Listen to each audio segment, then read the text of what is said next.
Right. So we now have 15, 20 minutes, right? 12. Well, actually, we don't, but we will.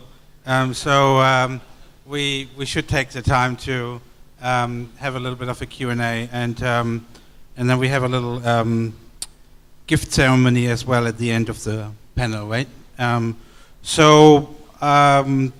Also, you can Twitter your questions if you want, and Matt, maybe you can keep an eye on any questions twittered, and write them down and give them to us if you don't mind. And also, this is an open session, and really in the afternoon, I think we're going to move everything a bit closer to stage, so it's more intimate and more not you and them, but us. So I'm going to go around and maybe start off with that, but if we could keep the answers very short. So we have the next 48 hours for most of you to go into more detail. But maybe Kun Kitilat, I start with you. You talked about sort of the importance of creative cultures for a creative city. And I totally agree with that, but one thing I've observed is that in Thailand sometimes culture can actually clash with creativity because of definitions attached to culture. It is the difference between a dynamic culture, I think, and a sort of museumized, putting culture in a museum kind of thing. And sometimes when people talk about, we get that sometimes in the discussions related to UNESCO, on whether this is actually for the UNESCO intangible heritage or for the creative city or the world heritage. And sometimes it just sounds like there's confusion. Could you elaborate a little bit more on how sort of this sort of works together, culture and creativity? Actually, yes. Culture and creativity always a classic kind of question to all of the creative cities. How can we differentiate each other? And but for TCDC, we trying not to have kind of fixed definition what we want to support, because it's all kind of blended. And but we are more focused into how to interpret, how to utilize those cultures. Either they are like art-oriented, thinking-oriented, social-oriented, into one, and making sure that people can benefit, not only in terms of business, but in terms of pleasure and things that will go back to the city itself. Thank you. And by the way, this is also a good technique for the shy Asians that I was told we are, so I'm counting myself as being half, having been in Asia for 25 years. You can write down your question and send it to our staff if you don't want to say it out. So, and also if you, amongst yourselves, want to pick up on a point that somebody else just made, that's the spirit. So we can come back to this point, because I think maybe affects all of us, this sort of dynamism between, needing to preserve our culture and identity, but also kind of moving on and being creative. And there's a question to Joe from the audience. You mentioned that you did have very, very little time the first time. So what was your strategy, and maybe, in this short time to make it happen? No strategy. Just be Buddhist, go for it, make mistakes. I had only 6 weeks and very little money. But I'm glad I took that journey, because it's a learning process. After 4 years, I'm still learning. And it's great to actually see other people doing different things. This thing about putting things in museums, or like Singapore Tourism Board comes and checks this out every year, which is something I'm really proud of. And I shared with them something that you don't put culture in museums, in books, or in gilded frames. You can actually enjoy it as it is, rather than framing, putting it in like a Zeffirelli-like set. So in Penang, we play it out in the open for the people. It's actually arts for the people. So no strategy. I still don't have a strategy. Okay, we'll hear more about Penang strategy later from the other friends from Think City in the later session, see what they say. Okay. Professor Desmond, one question I had for you is you touched on cultural mapping. And this is a big topic. And Professor Champ is actually, Pailat is actually doing something a little bit similar. So you might have a conversation about doing a sort of baseline studies that we're currently doing. What is Chiang Mai's creative economies? The Faculty of Economics is helping Creative Chiang Mai with establishing that a bit. Could you just briefly sort of explain the concept a bit more on cultural mapping that you talked about early on? Thank you, Martin. Probably take me 20 minutes to explain that, but to make it short, when you talk about cultural mapping, in fact, you cover several aspects. One is on the industries, where we look at the UK as a model when they try to compile the data from the industries in terms of their revenue and also their workforce on the employment. So this is one way, to really provide the evidence for the government to push their policy, how to support the sectors. Now another one is on the creativity index, right, which we were trying to come up with a framework where cultural data could be used to help us understand the creative potential of a society. And the one that I did for Hong Kong was we came up with 5 what we call the capital. One is the creative capital, the actual outputs of the creative works, like a number of plays, number of films, number of books, number of buildings done, right, within a certain period of time. And then the other capitals, we call it structural or the infrastructural capital. The environment in which all these things could happen, because of legal system, because of the other support, and then we have a series of data to support that. And then the other 3, one is on the social, one on the cultural, and then one on the human capital. How many actual people we train, in terms of graduates and all that. So all these data we could use to help us understand the creative milieu. Now the third thing, which actually I was trying to present today, is the creative clustering. And that actually involves, the actual distribution of the physical pattern of the creative firms. And that actually we could get, from the, in fact, all that mapping relies on a good statistical support. I think in Hong Kong we have a very good statistical office that do the regular updating of the number of establishments within an industry that we could use to map out, where they are and to see, how they relate to each other. One sector, is it the music closer to the performance or, the TV or whatever, we have, this kind of a method of trying to map out, this data. Thanks. By the way, this sounds a little bit similar to what Vanessa, UNESCO in Thailand has been doing. Is that correct? So quite similar. So you should have or we should have a conversation about that a bit more with later, because they've done some the impact of culture and so on the economy and things like that. So we can continue on that one. By the way, if you have a question, raise your hand. I may not ask you immediately, but at least I know 1 and 2, okay, that you want to ask a question. Just briefly, back in terms of Cebu. Now, I don't know if you get this problem in Cebu in terms of articulating how important the creative industries and the creative economy are. Because in Chiang Mai and Cebu, as you said, and Penang, we all there's some similarities in that we are a region that is, and sometimes getting this kind of data for a region is a lot more difficult than at the national level.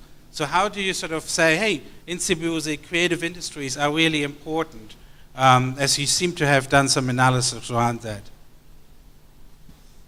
I think it's a matter of awareness. Since the start until now, I think we have improved a little bit more.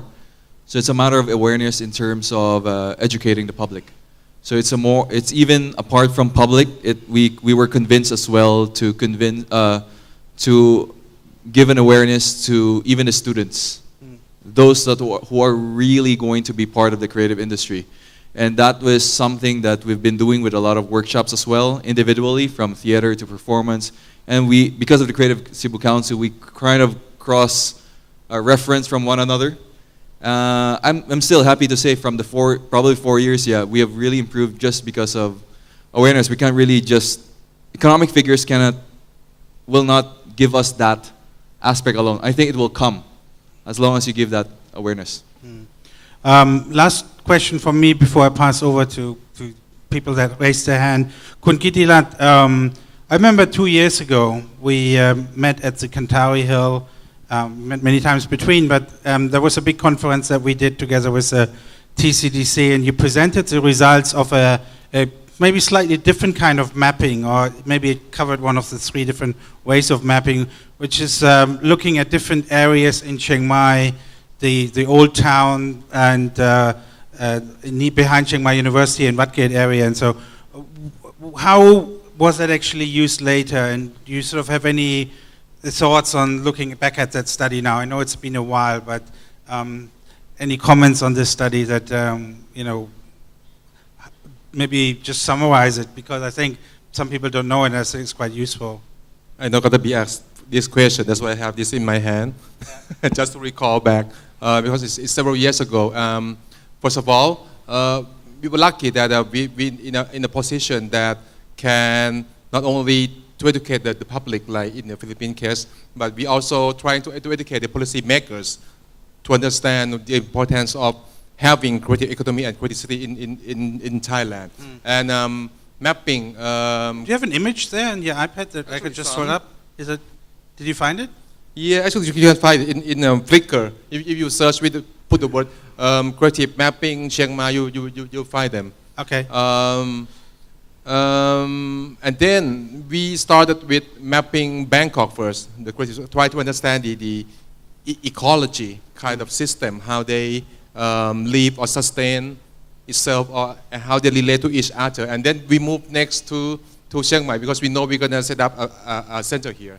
So we first trying to understand what's going on, first of all, and not only to understand the numbers of stakeholders in the industry, but trying to understand the relationship between them and the key factor that make them grow or make them fail, for example. And if you go back, if you go to our result in the Flickr, you see clearly that even some areas we have more numbers in terms of number, like a furniture area. We have more numbers than the other things, but in the spa and beauty keeps on growing. But if we measure the understanding of how to grow their business, what the understand of creative economy and what they're doing, actually spa and beauty has less knowledge than the others. That's amazing. So we are getting some understanding and try to create a program to support them afterwards. So we just at the starting point. It's quite an interesting study. They went to TCDC and the Thammasat Urban Development Institute, and I think Faculty of Architecture or somebody at CMU went around different areas, street by street, looking at what kind of creative industry is it, service or design or IT and software, and mapped it and for 3 different areas of Chiang Mai. So we have also got the slides from that day, so if you can't find it on that, with that search term, we can also give it to you. Okay, there was a question from here, from Vietnam, so please. Yes, thank you. I would like to have a question to Professor Desmond. I'm very interested in what you have been doing in mapping the creative clusters. I wonder if you can share with us some characteristic of the cluster that you have done in the research. What are the common characteristics? Should there be a balance between creativity and commercial part of it? Or what if there's only one network, creative hub that focus entirely on artistic production, artistic process? They like a group of artists together work and creative different art projects. Are they going to be called like creative cluster? The second question is that can you share some of the results from the research of what kind of contribution those cluster has made on the social economy, the society and the economy in Hong Kong in particular? Thank you. Is that something you can answer quickly? So it's two questions actually. Yes.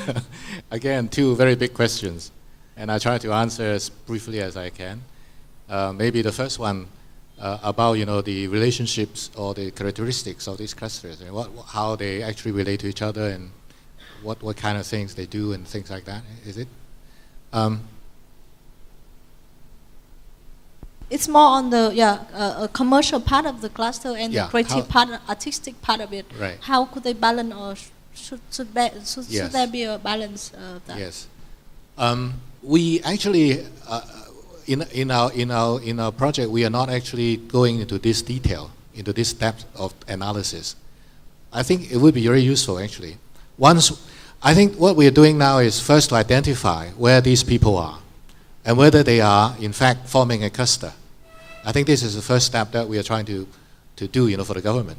And once the government knows whether there is a cluster and where these clusters are formed actually by whatever companies, then more detailed information perhaps we could gather from interviews or from surveys, and then to identify what actually they could do in terms of helping the ones maybe that needs more support, or the ones that are perhaps very successful already commercially, but needs other kind of support. So this is the stage of what we are doing.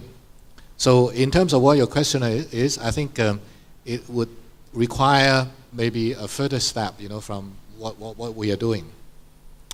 But my student actually who did the mapping for the Shanghai Creative Cluster, actually she was able to do it in a much detailed level in terms of seeing actually what income these companies are getting, in terms of the business activities, and what other activities that they have, in terms of other activities. And if you're interested, actually, I could refer the link of her thesis to you, because she did that actually with the help of the Creative Industry Center in Shanghai, that sent out, the questionnaire to all the companies, and because it's government work, so all these companies are very cooperative, and they return all the questionnaire to them. So the data for that, and it was done actually like more than 5 years ago now, and it reveals that you're right, that some of these companies perhaps are more commercial than indeed they are creative. And that leads to a conclusion that maybe this clustering are not really serving the purpose. All right? But I think that work would answer your first question. Can we actually keep it to one question at a time so that we have a little bit more participation from the audience? There's another question from Vanessa. Vanessa, can you bring the mic, please? Sorry, we'll come back maybe during the lunch and so in the afternoon.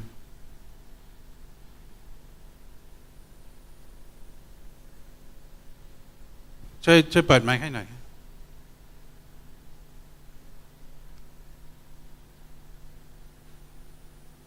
Mike? Hello. Okay.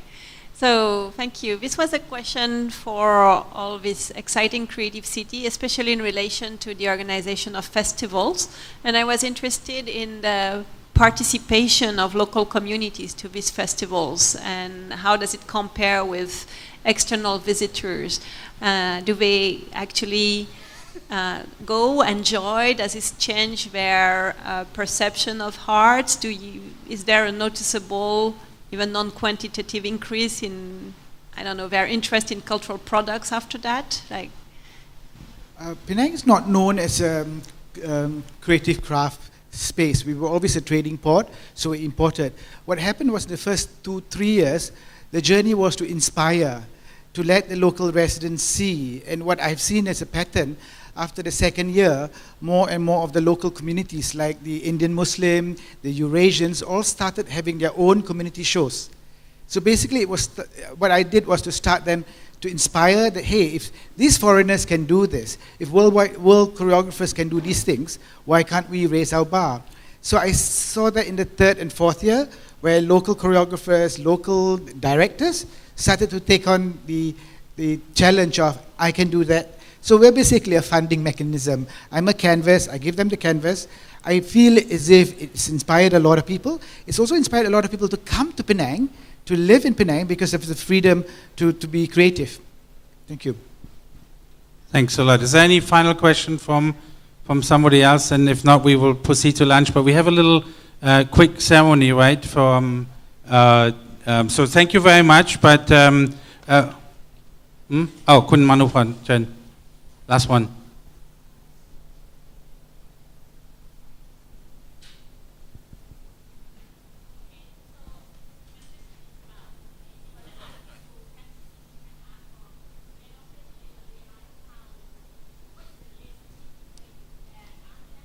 Wait. How am I?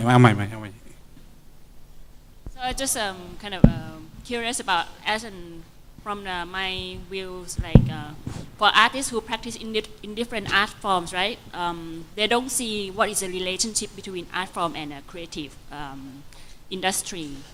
The relationship between the art sector or art community, and what is the connection with the creative industry. So maybe something like what Pak is mentioned, trying to create like awareness, but that was for public, but for the art practitioner or creative practitioner themselves, sometimes they don't really understand how this could be connection, and what is the efficient way to kind of create awareness or kind of raise this issue among the practitioners, in your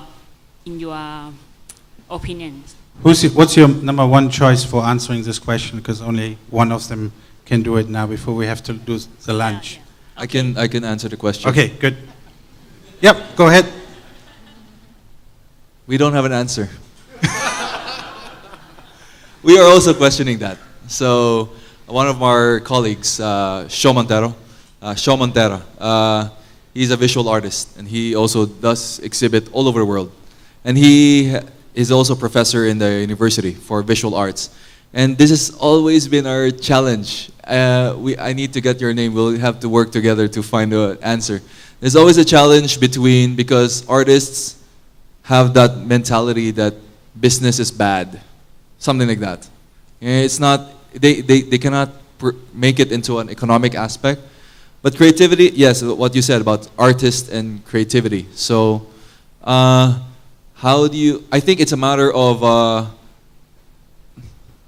I cannot figure it out as well. Believe me, it's something that we're also really questioning about, and that's something that we are trying to prove in the Creative Cebu Council as well. Very nice to hear that this problem exists in other cities as well. Okay, so thank you very much for joining a quick panel. All speakers, thanks. If you want to